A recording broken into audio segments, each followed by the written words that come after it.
defender a ideia da graça, a revelação, o pensamento da graça de Deus. Para nós é uma honra imensa, né? E assim, a gente está nessa batalha já há muitos anos, né? Eu, particularmente, há pouco mais de 20 anos, tenho falado dessa palavra, né? Transmitido esse conhecimento para muitas pessoas, claro, dentro daquilo que Deus, obviamente, me permite conhecer, né? É claro que o meu conhecimento em graça há 20 anos era bem menos do que é hoje, porque a gente segue, graças ao bom Deus, tendo os olhos iluminados a cada dia, né? Nossos olhos espirituais vão sendo iluminados a cada experiência com a palavra de Deus, cada revelação, cada estudo, cada pesquisa. A revelação da graça para nós vem através disso, né? De estudar, de buscar, né? De estar em contato com a palavra escrita, né? O apóstolo Paulo, ele teve uma experiência única, né? Nenhum outro apóstolo, nenhuma outra pessoa teve essa experiência, né, de ter sido levado, ainda em vida nessa terra, né, ter sido levado ao paraíso. Isso é uma coisa tremenda, né? Para poder ouvir a revelação do Evangelho, né? Então, a revelação para Paulo não veio através de estudos, né? No sentido assim da leitura, de sentar com o texto bíblico. No caso, o texto que Paulo tinha antes era apenas o texto do Antigo Testamento, né? Não havia, obviamente, a Bíblia, né, como nós conhecemos hoje, mas eles tinham o Antigo Testamento e Paulo se baseou em muita coisa, né, do Antigo Testamento, só que com uma visão profética, né, obviamente, mas ele se baseou em muita coisa do Antigo Testamento para falar da graça, mas a revelação para ele não veio por meio disso, né? A revelação veio pela obra direta de Jesus na vida do apóstolo, ao levá-lo ao terceiro céu. A nossa experiência de revelação, obviamente, tem, eu penso assim pelo menos, né? Tem uma porção disso, né? De milagre, porque para entender a palavra, por mais que você estude e leia a Bíblia, para você entender a palavra, realmente tem que ter uma ação do Espírito, obviamente, né? Vocês podem notar que há muitas pessoas que são conhecedoras profundas da Bíblia, pessoas que são estudiosas da teologia humana e que conhecem a Bíblia do ponto de vista histórico, né? Conhecem profundamente as línguas base, né? Que são as originais, como se diz, né? E manuscritos, e conhecem tudo, e citam a Bíblia com uma facilidade imensa, citam versículos e passagens inteiras sem precisar ler. São pessoas que têm realmente um autoconhecimento técnico, entre aspas, né, da Bíblia, mas essas pessoas não conseguem entender a graça. Percebam isso. São pessoas que estudam anos a fio, mas não têm o conhecimento da graça. Então, para você ter este conhecimento, não é por meio desse estudo técnico, como eu costumo dizer, da Bíblia, né, que a teologia humana faz, tá? Para você conhecer o Evangelho, realmente é uma obra milagrosa do Espírito em nossas vidas.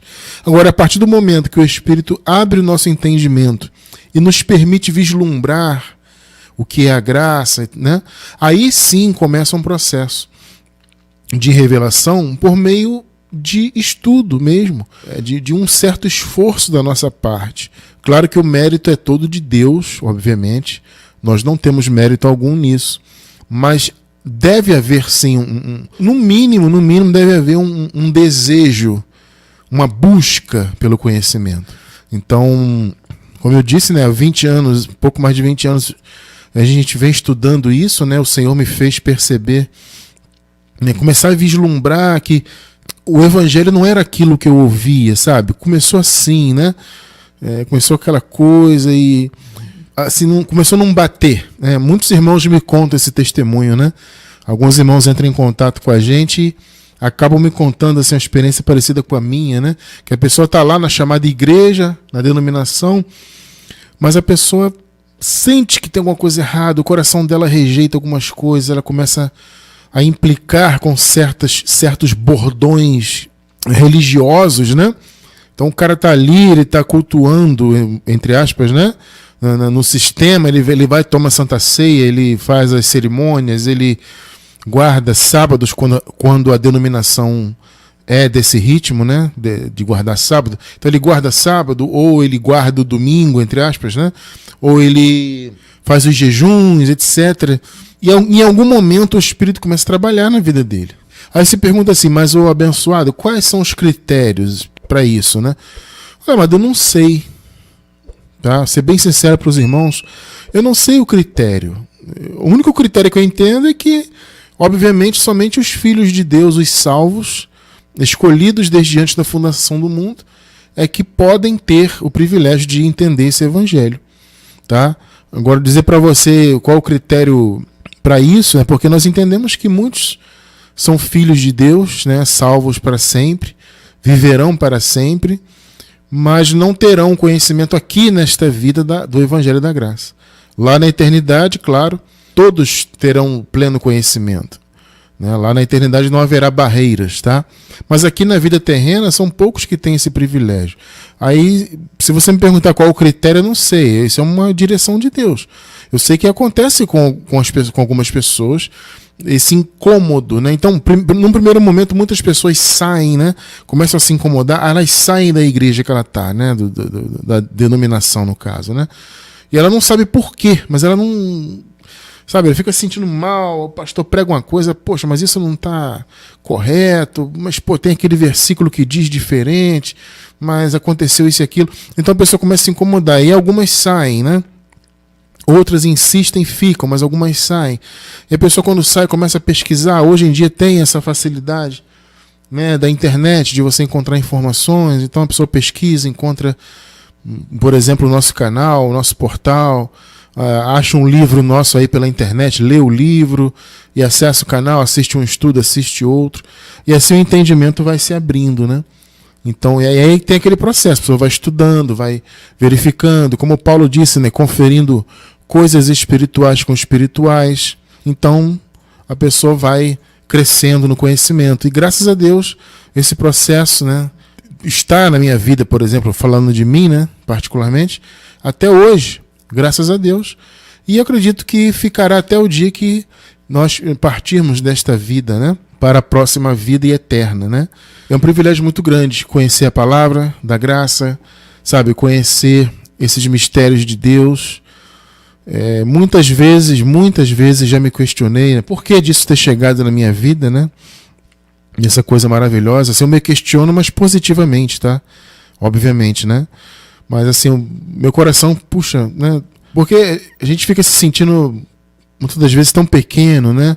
A gente olha, tem tantos pastores famosos aí, líderes religiosos, né, de grande vulto, conhecidos, e eu pensava muito isso, né? Poxa, a graça poderia ter sido revelada para esse camarada, né?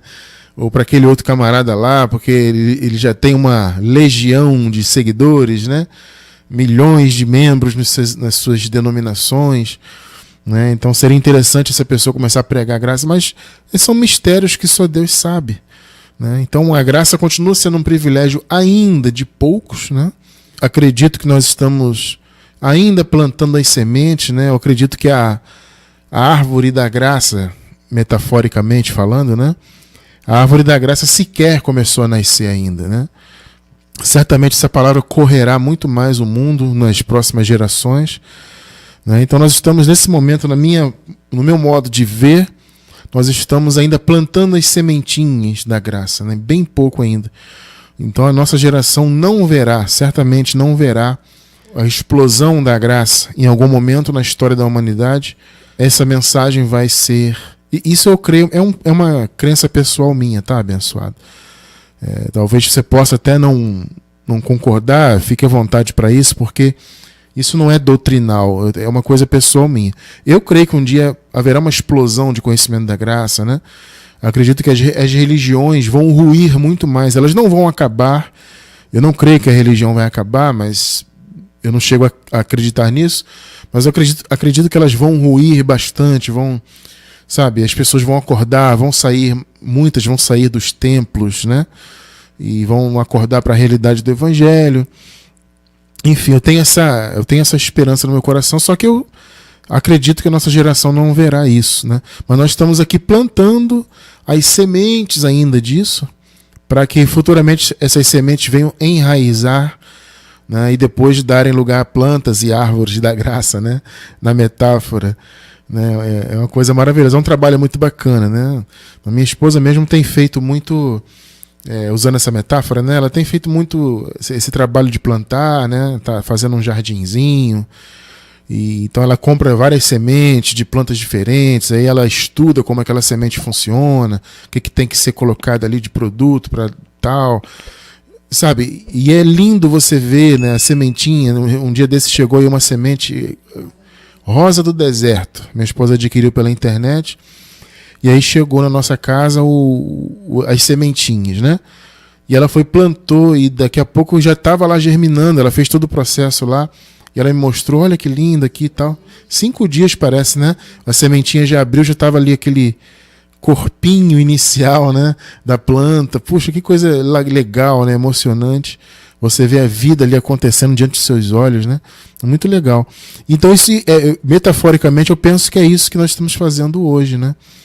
Nós estamos plantando essas sementes da graça, né?